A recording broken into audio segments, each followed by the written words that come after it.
Bismillahirrahmanirrahim. Assalamualaikum warahmatullahi wabarakatuh. Alhamdulillahi rabbil alamin. Wassalatu wassalamu ala asyrafil anbiya'i wal mursalin. Nahmaduhu wa nasta'inuhu wa nastaghfiruh.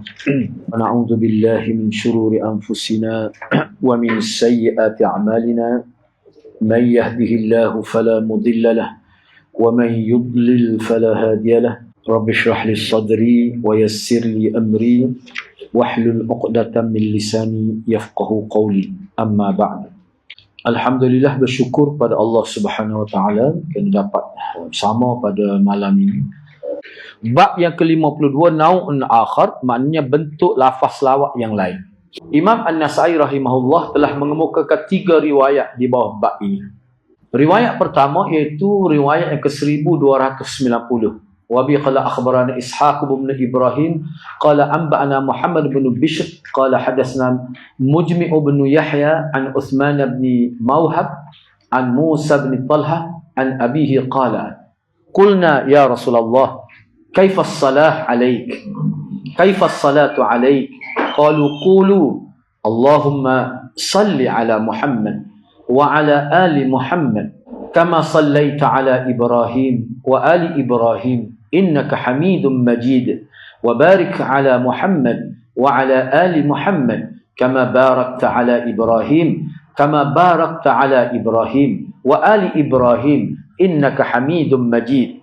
Imam Nasa'i dengan sanad telah meriwayatkan hadis ini daripada Talhah, yakni ayah kepada Musa itu.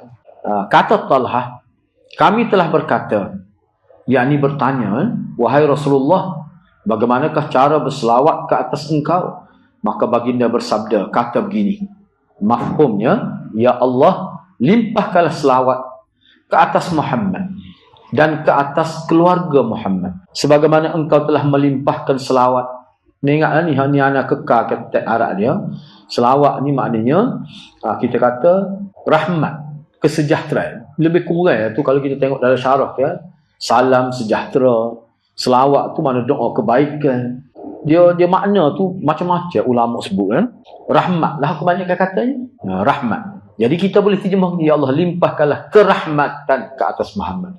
Boleh diterjemah begitu. Sebagaimana engkau limpahkan ke atas keluarga Muhammad dan ke atas keluarga Muhammad sebagaimana engkau melimpahkan rahmat ke atas Ibrahim dan keluarga Ibrahim. Sesungguhnya engkaulah maha terpuji lagi maha mulia. Dan berkatilah. Berkat. Ni pun berkat ni payah juga nanti sebab dia ada 2 makna. Serentak kena berlaku.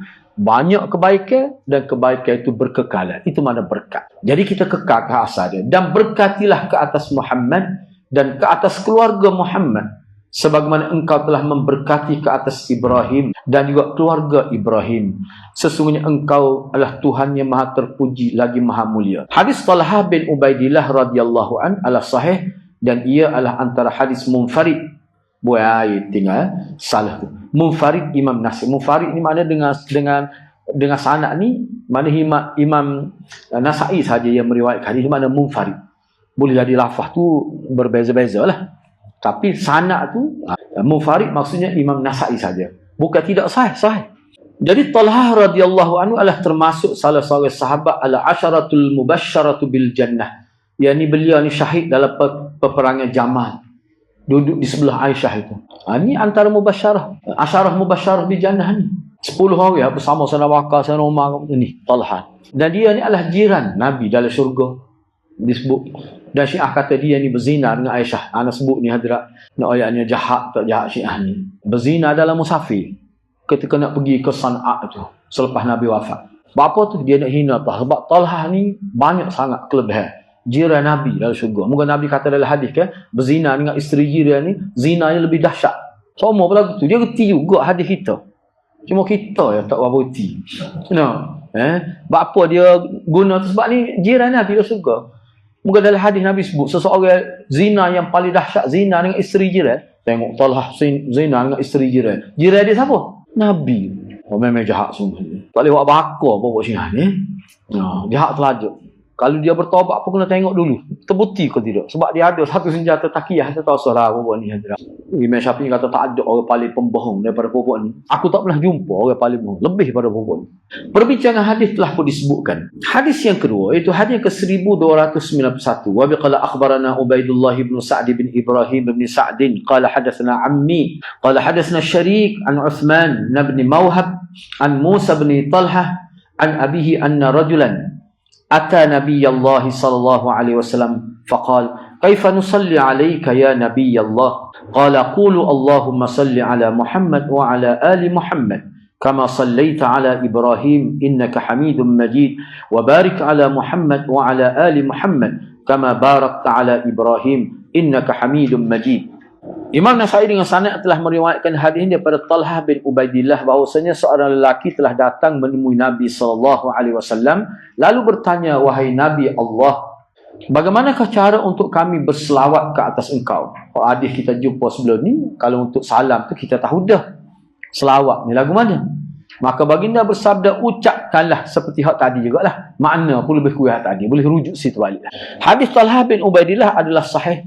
Perbincangan hadis telah pun disebut sebelum ini. Hadis yang ketiga di bawah bab ini iaitu hadis ke 1292. Wa bi qala akhbarana Sa'id bin Yahya bin Sa'id al-Umawi fi hadithihi an abih an Uthman bin Hakim an Khalid bin Salamah an Musa bin Talha an qala sa'altu Zaid bin Kharijah qala ana sa'altu Rasulullah sallallahu alaihi wasallam faqala sallu alaihi wajtahidu fi ad-du'a وقولوا اللهم صل على محمد وعلى آل محمد. Imam Nasai dengan sanad telah meriwayatkan hadis ini daripada Zaid bin Kharijah, kata beliau, aku bertanya Rasulullah sallallahu alaihi wasallam, bagaimana cara berdoa? Tanya ni, bagaimana cara berdoa? Maka baginda bersabda, dia bubuh dalam kurungnya tu sebabnya dia tidak dalam hadis dia tak ayat doa tu tanya ke dia. Kalau kita tengok ke kata Zaid, ana sa'altu Rasulullah sallallahu alaihi wasallam, gitu ya, saya tanya Rasulullah. Jadi pensyarah hadis kata tanya ni cara berdoa. Selawat ni sebenarnya doa. Selawat salat tu hakikatnya doa.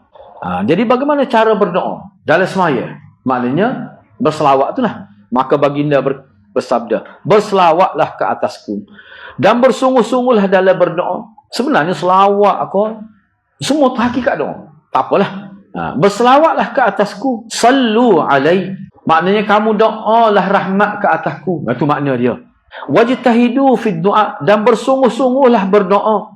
Ni dalam semaya ni. Kalau kita bincang ni dalam salat. Dan kamu katalah begini.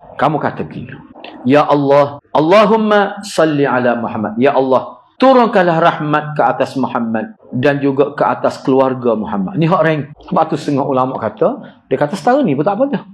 Ada ulama kata boleh setakat ni pun. Tapi kebanyakan ulama kata hak ni dia Nabi sebut ni hak ringkas ni, patut kita rujuk dalam hak lain lah. Tapi ada ulama kata setara ni pun tak apa dah.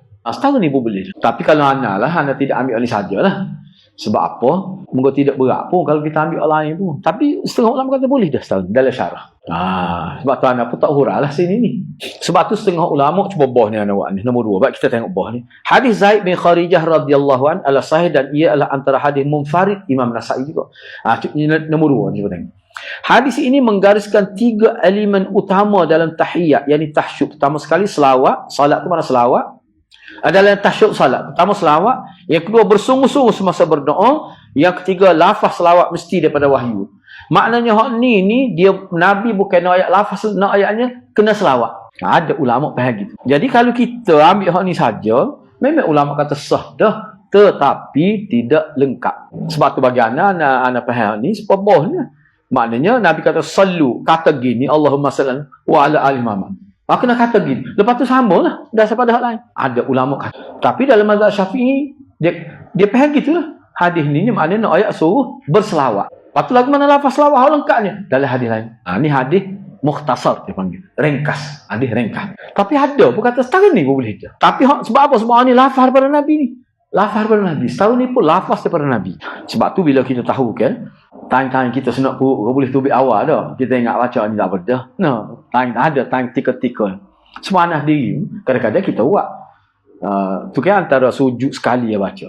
Kadang-kadang kita buat 3. Macam-macam ada dalam riwayat. Semuanya daripada Nabi. Cuma hak 4 tak ada. Sekat 3. Hak kita jumpa lah. Wallahu a'lam lah.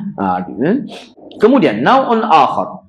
Bab yang ke-53, bentuk lafaz selawat yang lain. Imam Nasa'i rahimahullah mengemukakan satu hadis di bawah bab ini, iaitu hadis yang ke-1293. Wa bi qala akhbarana Qutaibah qala hadatsana Bakr wa huwa ibnu Mudar an ibn al-Had an Abdullah ibn Khabbab an Abi Sa'id al-Khudri qala qulna ya Rasulullah assalamu alayk qad arafnah fa kayfa as-salatu alayk qala qulu Allahumma salli ala Muhammad abdik wa rasulik kama sallaita ala Ibrahim wa barik ala Muhammad wa ali Muhammad kama barakta ala Ibrahim. Tengok lafaz ke beza tu.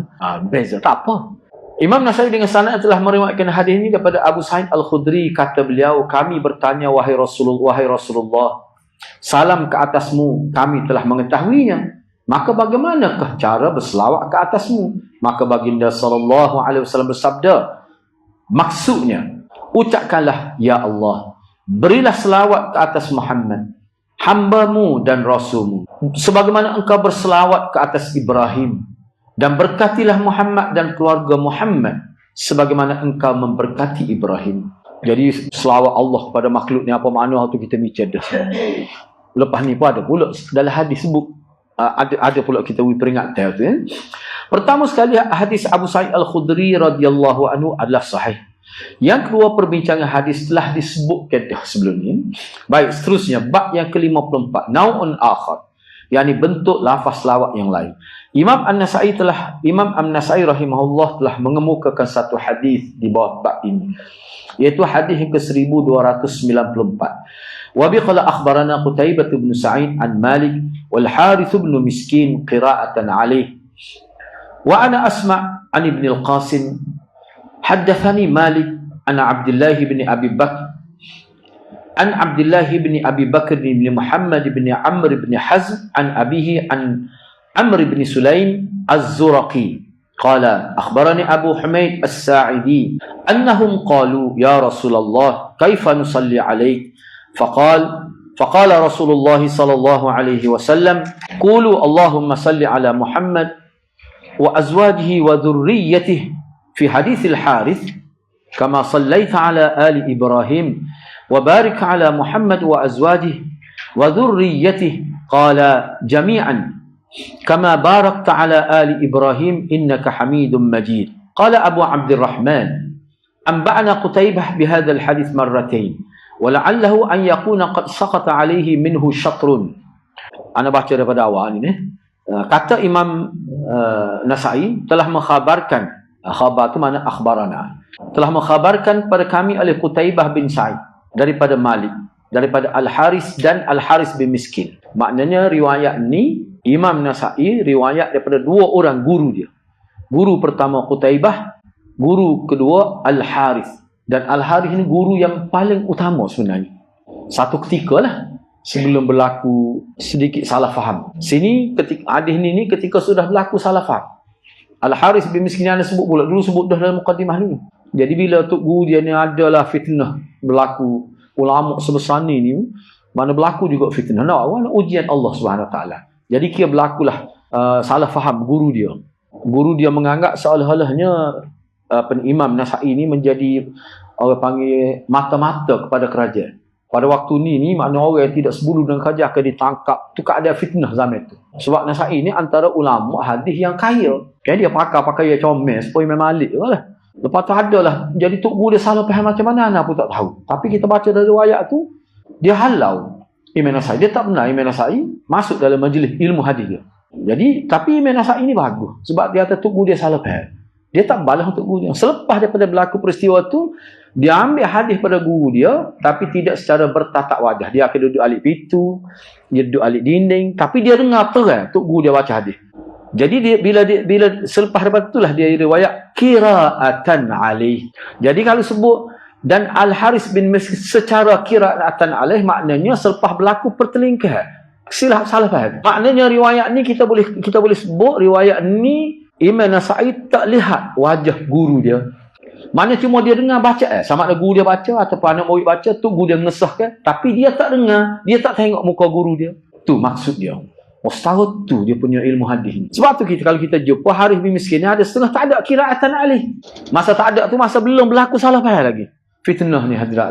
Ana duk baca lah, ana buat kesimpulan sebab Imam Nasa'i ni pernah dia kata sebenarnya guru saya tersalah faham terhadap saya. Jadi kalau kita kecek Kelantan, dia balas saya, dia balas saya tak balas ni. Sebab tu saya ambil hadis dia. Dia tidak hantar balik hadis tu. Ni ana duk baca lah takris ulama. Takris ni penghargaan ulama, dia kata inilah ketinggian budi ulama kita yang bernama Imam An-Nasa'i. Walaupun guru dia halau dia pun, dia pergi lagi. Tapi dia nus pun tak suai guru dia nampak. Sebab dia kata guru dia ni orang molek. Cuma dia ni fitnah ni. Orang hebat tahu mana kerana boleh berlaku fitnah. Yang fitnah ni berat. Zaman sahabat tu masuk surga berlaku. Tu sahabat apa kan? Kan? Ujian Allah Subhanahu Wa Taala. Kena terima lah. Tapi kita jangan kata gapo pada Harith bin Miskin tak wani nak kata. Enggak, kita tak ada zaman dia. Okeylah kita baca ni, kita nak hukum dia. Kalau dia ni tak pakai, tak ada dalam senara perawi ni. Lagu tu lah hati-hati manusia ni. Enggak kita. Berat lagi pada ni kita ni. Dan aku mendengar daripada Ibnul Qasim. Dan aku mendengar daripada Ibnul Qasim telah menceritakan kepadaku. Telah menceritakan kepadaku Malik. Malik tu mana? Oleh Malik lah. Jadi Malik tu guru kepada guru Imam Nasa'i. Iaitu guru kepada Qutaibah. Daripada Abdullah bin Abi Bakr bin Muhammad bin Amr bin Hazm, daripada bapanya, daripada Amr bin Sulaim Az-Zuraqi, beliau berkata, telah mengkhabarkan kepadaku oleh Abu Humaid As-Sa'idi bahawa mereka, yakni para sahabat, bertanya kepada Rasulullah, wahai Rasulullah, bagaimana cara kami berselawat ke atasmu? Rasulullah SAW jawab, katakanlah begini, mafhumnya, ya Allah, berilah selawat kepada Muhammad, isteri-isterinya dan keturunannya. Dalam riwayat Al-Haris, begitu, sebagaimana engkau telah memberi selawat kepada keluarga Ibrahim dan berkatilah ke atas Muhammad. Jadi hak sebut tadi, isteri-isteri dan anak-anak tu dia ambil dengan tubuh dia nama Al-Haris tu. Sebagaimana engkau telah memberi selawat kepada keluarga Ibrahim dan berkatilah ke atas Muhammad, isteri-isterinya dan zuriatnya. Kedua-dua perawi berkata secara sepakat. Hak selepas tu, sebagaimana engkau telah memberkati keluarga Ibrahim, sesungguhnya engkau Maha terpuji lagi Maha mulia. Dia gini cuba tengok boleh bawah tu ada buat tu yang takut silap faham pula. Abu Abdurrahman yang Imam Nasa'i berkata, Qutaibah menyampaikan hadis ni pada kami sebanyak 2 kali. 2 kali.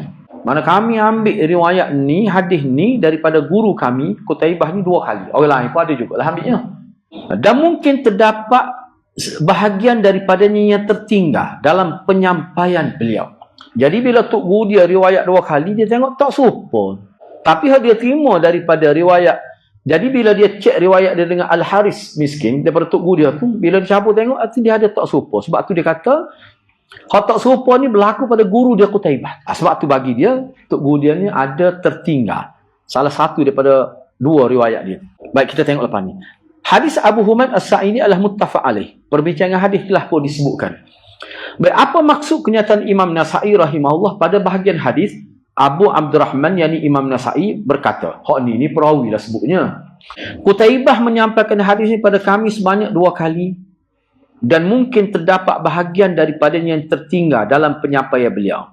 Lagu mana tu jawapan? Apa dia maksud? Jawapan dia begini. Imam Nasa'i melakukan proses muqabalah, yakni perbandingan antara sesi talaqi pertama dan kedua. Maknanya 2 kali dia terima riwayat ni daripada guru dia. Lepas tu dia cek-cek tu, lepas tu dia tengok dengan tok guru dia hak lain.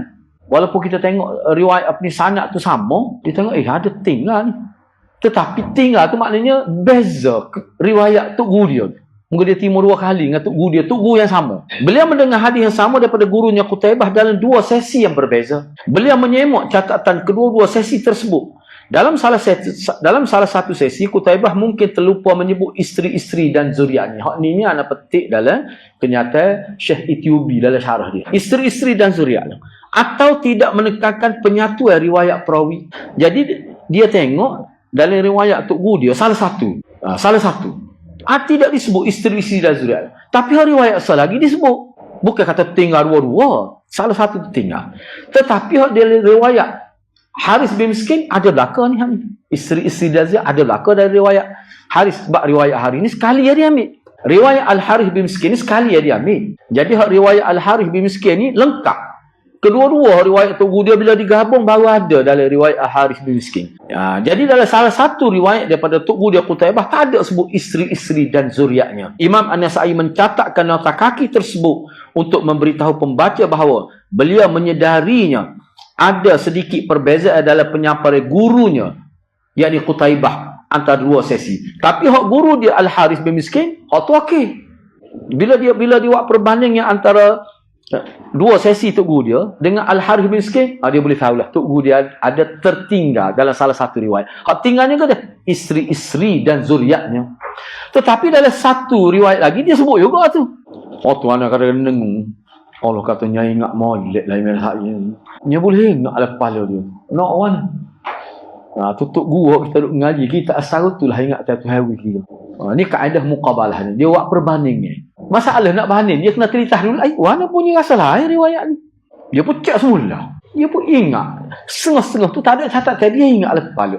Mana tu guru dia riwayat hadis sama tapi hak ni tak sebut, hadis sebut. Lepas tu dia cek tu guru dia lain, ada berlaku sebut tu. Iaitu Al-Harith bin Miskin. Baik, tak apalah dia. Seterusnya. Bab yang ke-55, babul fadli fi salah ala Nabi sallallahu alaihi wasallam. Kelebihan berselawat ke atas Nabi sallallahu alaihi wasallam. Jadi hak ni ana tidak buat lagi di hujung, insya-Allah kalau sempat minggu depan ana buatlah. Kita nak buat mari semua dia punya selawat, kita nak buat perbandingan, perbeza hak selawat Ibrahimi ni beza dia kalimah mana yang beza. Kita akan letak dekat-dekatlah, tidak dalam bentuk riwayat gini jauh. Ana tu ana akan sebut semula sebab ni tak ada kita perhabis dulu ni. Bab yang ke-55 ni berkenaan dengan kelebihan berselawat ke atas Nabi. Kena ingat hadirat. Ana dah tengok ni dalam syarah detail. Ni ana pun tidak mari detail dalam syarah detail. Imam Nasa'i dia tekan benar ni. Selawat mesti lafaz daripada Nabi. Jangan kita ambil selawat lafaz yang tidak daripada Nabi. Sebab tentu dah kelebihan lafaz itu tidak sama. Sebab ni lafaz yang bersumber daripada wahyu, hak ni lafaz bersumber daripada ulama. Dia tak sama kok mana pun. Tu orang panggil kelebihan Nabi. Baik, Imam Nasa'i rahimahullah telah mengemukakan 3 hadis di bawah bab ini. Bab ini merupakan panduan mengenai mengapa dan betapa pentingnya kita melazimi selawat ke atas baginda sallallahu alaihi wasallam. Hadis pertama iaitu hadis yang ke-1295. Wa bi qala akhbarana Suwaid bin Nasr qala hadatsana Abdullah yani ibn al-Mubarak qala anba'ana Hammad bin Salamah an Thabit an Sulaiman maula al-Hasan bin Ali an Abdullah bin Abi Talhah an abihi anna Rasulullah sallallahu alaihi wasallam jaa dhata yawm wal bishru yura fi wajhi faqala innahu ja'ani Jibril sallallahu alaihi wasallam faqala ama yurdika ya Muhammad alla yusalli alayka ahadun min ummatik إلا صليت عليه 10 ولا يسلم عليك أحد من أمتك إلا سلمت عليه 10. Telah mengkhabarkan Imam Nasa'i dengan sanad ini telah meriwayatkan hadis daripada Abi Talhah bahawa Rasulullah sallallahu alaihi wasallam datang pada satu hari mana hadir di khalayak sahabatlah dengan wajah yang kelihatan berseri-seri kerana gembira itu. Baginda bersabda, sesungguhnya Jibril alaihissalam telah datang kepadaku dan berkata, wahai Muhammad, tidakkah engkau reda, yakni tidakkah engkau akan berpuas hati bahawa tidaklah seseorang dari umatmu berselawat ke atasku melainkan aku, maksud di sini Allah. Anda tengok dari syarah sebut Allah. Maknanya hak ni dia panggil iltifat, dia panggil. Mana dia memalingkan dhamir itu. Walaupun Jibril sebutnya. Mana aku tu mana Allah akan berselawat ke atasnya sebanyak 10 kali. Selawat Nabi kepada Allah sini, kepada kita, selawat pada Nabi ni, seperti kita sebut sebelum ni lah. Bila kita selawat sekali pada Nabi, mana Allah akan berselawat kepada kita. Baik. Melainkan aku, yakni Allah, akan berselawat ke atasnya, ke atas umat kamu yang berselawat kepada kamu tu sebanyak 10 kali. Dan tidaklah seseorang dari umatku memberi salam ke atasmu melainkan pelik dia punya dhamir tu lah, illa walau yusallimu alaika, dan tidak seorang daripada daripada umat engkau tu sebenarnya silap tu, walau yusallimu alaika ahadun min ummat, dan tidaklah seseorang daripada umat engkau, tu silap tu, habis silap ni tu, tengok harap dia tu kan, daripada umat engkau tu Nabi lah, memberi salam ke atas engkau, melainkan Allah akan memberi salam ke atasnya, ke atas umat engkau tu sebanyak 10 kali. Sekali kita selawat pada Nabi, Allah selawat kepada kita 10 kali. Selagi kita bersalam, memberi salam, ucap salam kepada Nabi, maka Allah akan ucap salam kepada kita 10 kali. 10 kali ganda. Itu maksud dia. Baik. Hadis Abu Talhah radhiyallahu anhu adalah sahih. Saat ni hak dhamir tu baik. Jadi penyebutan wal bishru yura fi wajhi, keceriaan kelihatan dengan ketara lah pada wajah baginda, menunjukkan betapa besarnya perhatian dan kasih sayang Rasulullah sallallahu alaihi wasallam terhadap umat baginda. Baginda merasa sangat gembira kerana umat dia digunakan jalan yang mudah untuk mendapat rahmat Allah. Apa Nabi suka ni? Nabi suka ni dalam syarah ni ana ringkas dia. Bukan kerana umat dia selawat pada dia. Hak tu memang suka, tapi nampak berseri-seri apa? Kelebihan yang didapati oleh umat dia. Apa dia? Sekali mu selawat pada aku, 10 kali Allah selawat kepada kamu. Sekali memberi salam kepada aku, 10 kali. Hak tu Nabi suka. Maknanya umat dia ni dapat rahmat banyak. Tapi berkait dengan Nabi lah. Berkait dengan Nabi. Hak tu Nabi suka tu. Maksud selawat dan salam. Ini kita sebut sekali lagi sebagai peringatan saja. Acak kali dia sebut ni.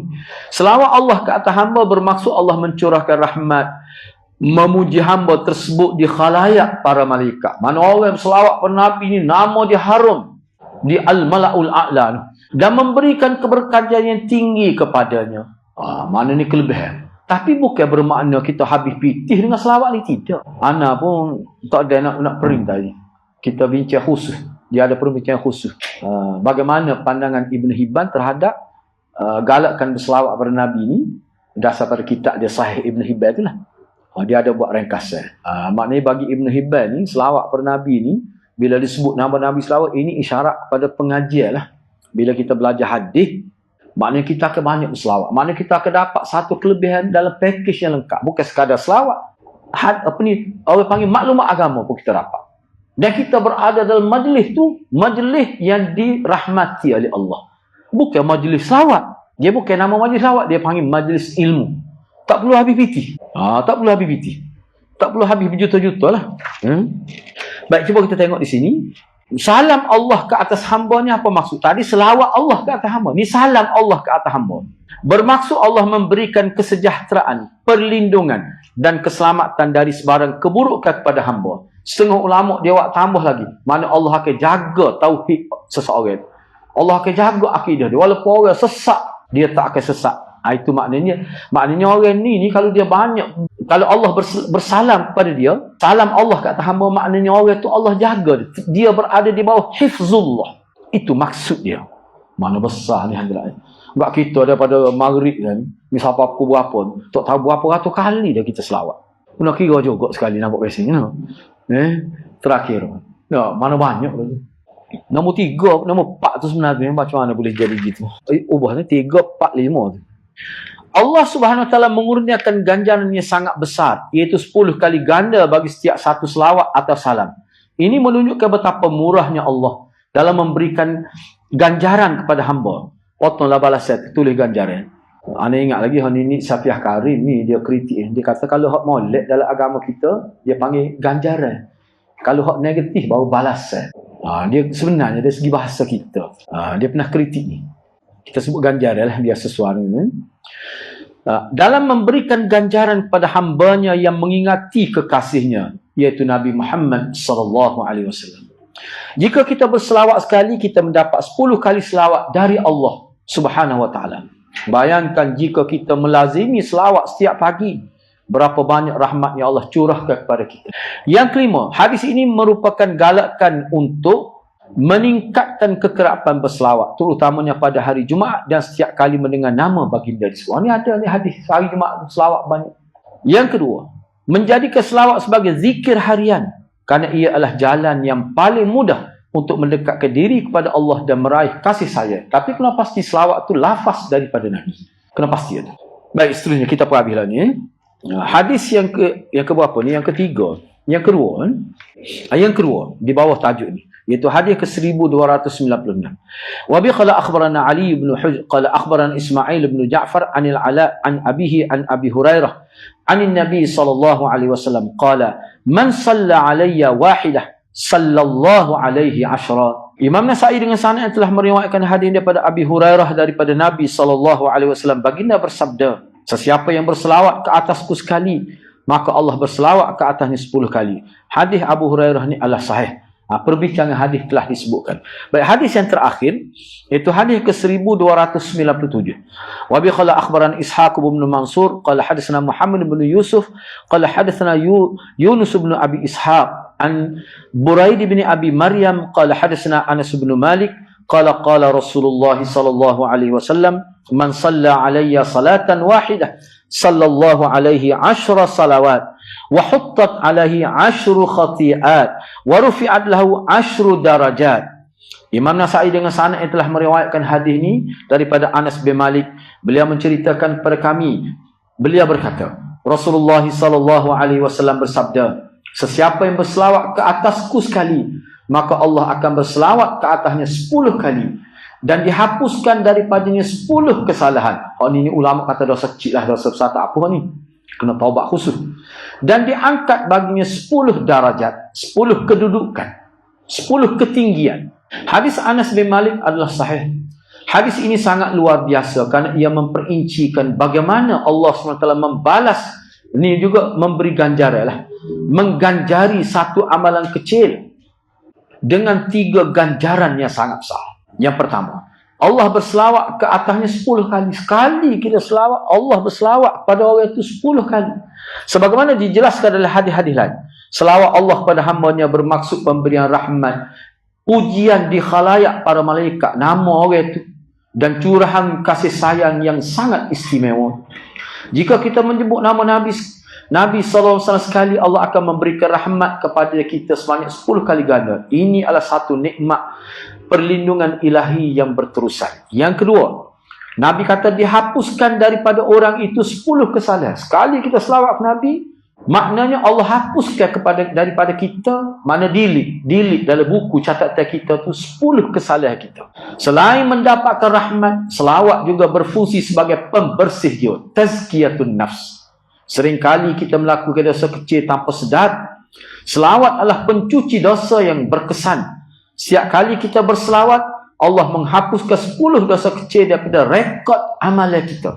Ini menunjukkan bahawa selawat bukan sahaja menambah pahala, tetapi juga meringankan beban dosa kita. Yang ketiga, Nabi sebut lagi, diangkat 10 kedudukan pada orang itu. Maknanya kita dapat kenaikan darjat. Sekali selawat 10, darjat kita dinaikkan, ditinggikan oleh Allah. Ganjaran ketiga ialah peningkatan kedudukan di sisi Allah Subhanahu Wa Taala. Setiap selawat akan menaikkan darjat atau martabat rohani seseorang di syurga. Atas dunia tak nampak hati-hati. Bagi tak nampak atas dunia, bagi lagi zahirnya tak nampak. Ia adalah satu pelaburan yang sangat menguntungkan untuk kedudukan kita di akhirat kelak. Jadi kita berhenti setakat dulu. Cuma untuk minggu depan ni anak akan buat perincian lagi hari ni. Kita boleh penekannya. Sebab anak tengok dalam fiqh Imam Nasa'i, dalam dia ada ulama tulis ni banyak juga, dekat 840 surat juga. Dia panggil taujih fiqh Imam Nasa'i. Imam Nasa'i tekan selawat mesti daripada lafaz Nabi. Jangan kita ambil lafaz yang lain. Kena jaga tu. Jadi anak setakat itulah dulu. InsyaAllah kita akan sambung tajuk 56 itu pada minggu hadapan. Mudah-mudahan Allah berkati kita semua. Aqulu qouli hadza wa astaghfirullahal azim li wa lakum. Assalamualaikum warahmatullahi wabarakatuh.